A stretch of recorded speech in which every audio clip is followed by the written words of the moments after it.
masih suka ada coret-coret. Ini alasannya kenapa saya tidak mau saya terpaksa.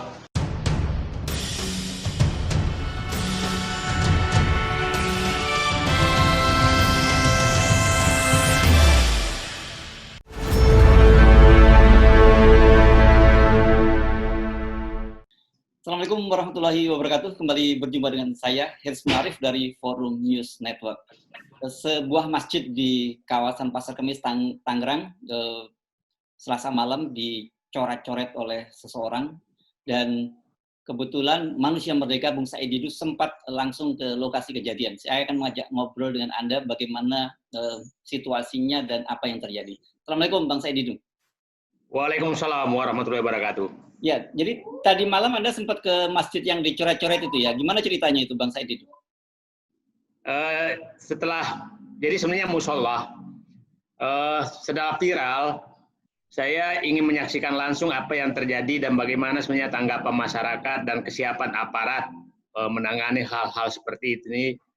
Sehingga walaupun tadi malam kaki saya agak pincang karena keseleo habis jalan di jogging, saya paksakan ingin melihat langsung supaya jangan ada pihak yang menggoreng-goreng. Itu tujuan saya ke sana, menggoreng, tidak objektif.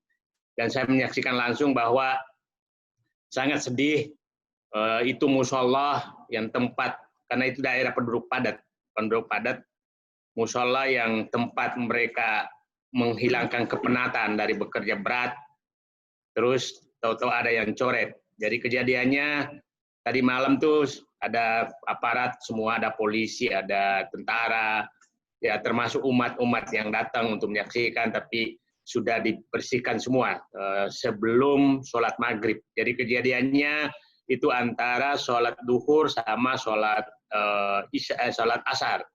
Dan perkiraan saya ini posisinya di pinggir jalan betul. Jadi kalau sebenarnya tidak ada persiapan pengamatan saya atau tidak ada yang menjaga, itu gampang sekali kepergok sebenarnya, karena jalan itu jalan sempit dan musola itu betul-betul di pinggir jalan. Jadi orang ngintip masuk ke dalam pun kelihatan dari luar kalau ada orang nyoret-nyoret dalam.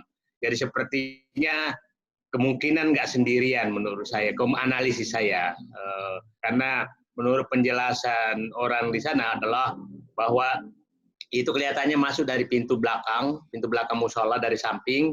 Nah, kemudian kemungkinan besar ada yang jaga, tapi di daerah Pasar Kemis itu perumahan itu ada 2 musola sebenarnya yang dirusak kemarin. Satu yang dicoret-coret itu, dan satu lagi yang diputus semua kabel audiovisualnya. Jadi untuk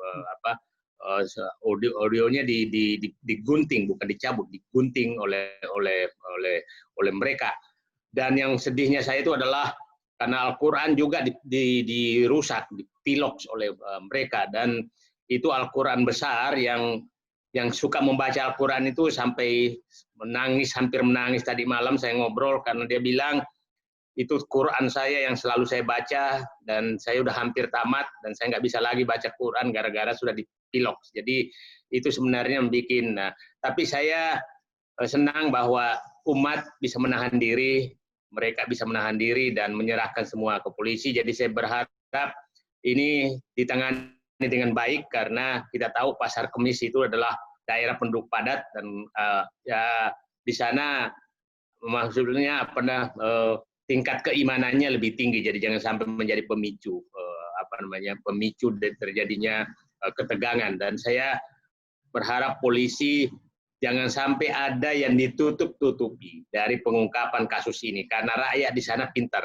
Jadi kalau nanti ada tidak masuk akal, bisa terjadi apa-apa. Jadi saya berharap Polres Tangerang ini betul-betul hati-hati dan mengungkap sebenar-benarnya apa yang terjadi. Nah, pasti orang yang katakan ujung-ujungnya bisa jadi orang dianggap lagi orang gila, itu biasanya kan terjadi. Demikian. Nah, saya was-was kalau ini metodologi ini dipakai terus, ya mudah-mudahan memang yang yang saya nanya tuh, karena orang gila kok bisa menulis dengan baik gitu. Menulis dengan baik. Oke, apa itu tulisannya apa ya, Bang Said Didu? Ditulis di situ, di ininya saya kafir, ditulis di ditulis, dipilok, dia nulis saya kafir, kemudian ditulis bahwa anti Islam, Islam coret gitu. Itu ditulis termasuk di lantainya itu karpet digunting, bukan karpet, sajadah digunting-gunting sama dia, Al-Qur'an yang besar itu dipilok. Jadi menurut saya itu orang yang melakukan ini kayak ada kebencian yang memuncak gitu. Kalau memang nggak dilatih khusus untuk melakukan itu. Jadi ada kebencian yang memuncak yang kita was-was adalah ya ada apa terjadi sehingga demikian. Jadi tapi ya saya bersyukur bahwa terbayang oleh saya kalau itu ketangkap basah karena itu daerah padat mungkin saja terjadi sesuatu. Jadi untung juga tidak tertangkap basah oleh masyarakat. Jadi kalau lihat apa yang dilakukan perusahaan kemudian coret-coretnya yang cukup masif itu mereka memerlukan waktu yang cukup lama atau seperti Anda duga tadi lebih dari 1 orang gitu ya, Bang Saidi? Saya perkirakan dengan mencoret-coret itu nggak mungkin kurang dari setengah jam.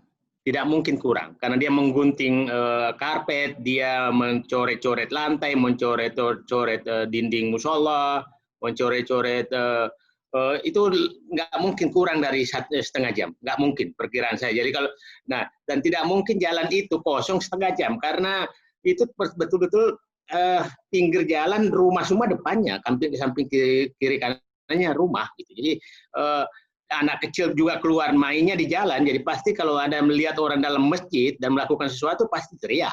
Jadi kemungkinan besar memang ada yang jaga di luar untuk mengingatkan ke dalam ya ada orang lewat gitu supaya saya disembunyi lagi. Jadi dugaan kuat pelakunya lebih dari 1 orang.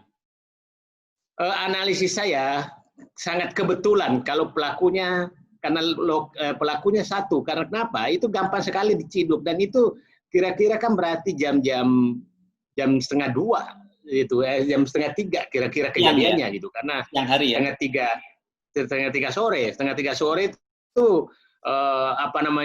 anak-anak main itu tempat main anak-anak di depannya dan semua orang lewat situ. Jadi kalau kemudian lebih dari 1 orang apalagi ada yang mengawasi tidak mungkin orang gila melakukan dengan terencana seperti itu gitu ya. Ya jadi saya pikir saya akan katakan modusnya betul-betul harus dibuka karena ini sangat rawan. Jangan sekali-sekali polisi melakukan rekayasa karena pasti rakyat. Saya ngobrol dengan masyarakat dari malam tuh sampai di sana saya sampai hampir 1 jam dengan Pak Lurah juga dan ya saya senang bahwa walaupun ormas-ormas Islam pada datang ke lokasi mereka bisa menahan emosi. Saya katakan tadi malam ini adalah ujian jangan sampai kita terpancing karena mohon aparat menangani betul dengan baik. Jadi supaya jangan terulang lagi di berbagai tempat ya karena kemungkinan masa sih banyak orang gila sekarang di mana-mana tapi taunya hanya masjid gitu loh. Jadi agak lucu gitu. Jadi orang gila kok hanya tahu merusak masjid gitu. Kenapa nggak merusak?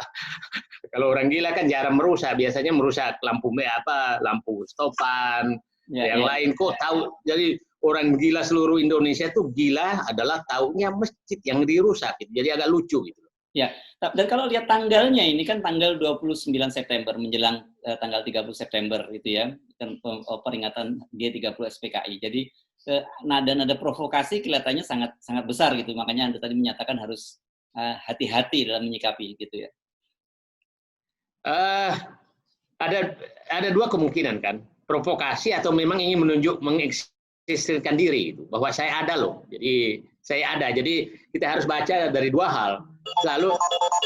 Selalu dikatakan bahwa itu provokasi, tapi kan faktanya kita harus menduga juga bahwa siapa tahu memang mau mengeksiskan diri, menunjukkan lu jangan macam-macam gua ada nih tempat ibadah lu pun gua bisa hajar apalagi lu kan kira-kira begitu. Jadi jangan selalu dikatakan bahwa ini adalah provokasi. Jadi saya pikir penyidik harus membaca dua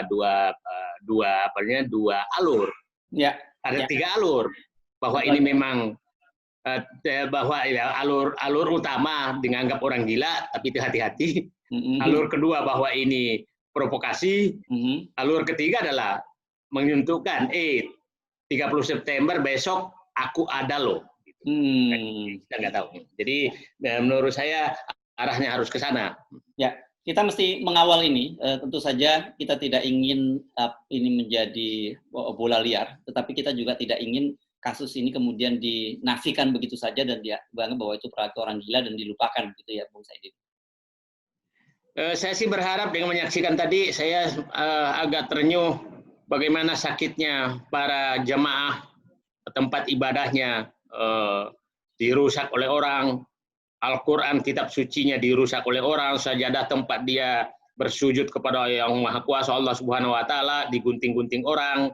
Jadi bayangkan 3 kejadian di dalam, masa sih orang gila tahu bahwa ini sajadah dan harus digunting? Masa sih orang gila tahu bahwa ini Quran harus dipilok? Masa sih orang gila menulis saya kafir, terus ada tanda salib, gitu kan? Itu menurut saya orang gila yang istimewa lah kalau orang gila itu. Oke, kita tunggu bagaimana perkembangannya dan bagaimana hasil pemeriksaan dari polisi ya. Polisi kita kan biasanya canggih gitu ya. Orang-orang yang di dunia maya saja yang nggak jelas identitasnya bisa ditangkap, apalagi ini kira-kira insya Allah jauh lebih mudah nih Bang Saidi ya. Ya, mudah-mudahan kecanggihan menangkap di dunia maya, kecanggihan mengejar teroris, dan langsung mati, itu digunakan dan langsung dimatikan tanpa proses hukum yang dianggap teroris, ya itu digunakan untuk mengungkap ini. Karena saya sekali lagi saya katakan, tujuan saya mendatangi tempat itu untuk melihat secara nyata bagaimana umat menghadapi sakit tapi masih bisa menahan emosinya. Itu yang saya ingin tahu, dan saya bersyukur tadi malam ya, Bang Saidi, menggunakan akal sehatnya. Dan itu yang tujuan saya ke sana. Jadi dan saya langsung bikin viral, menyatakan ya kita serahkan ke polisi dan kita menahan ini ujian ya, Rasulullah saja pernah dilempar kotoran, kok apalagi hanya kita. Ya. Oke. Tapi jangan dilanjutkan cara itu terus, karena sabar juga ada batasnya.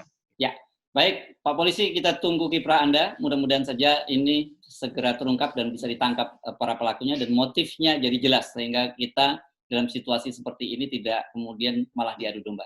Terima kasih Bung Saididul. Assalamualaikum warahmatullahi wabarakatuh. Waalaikumsalam warahmatullahi wabarakatuh.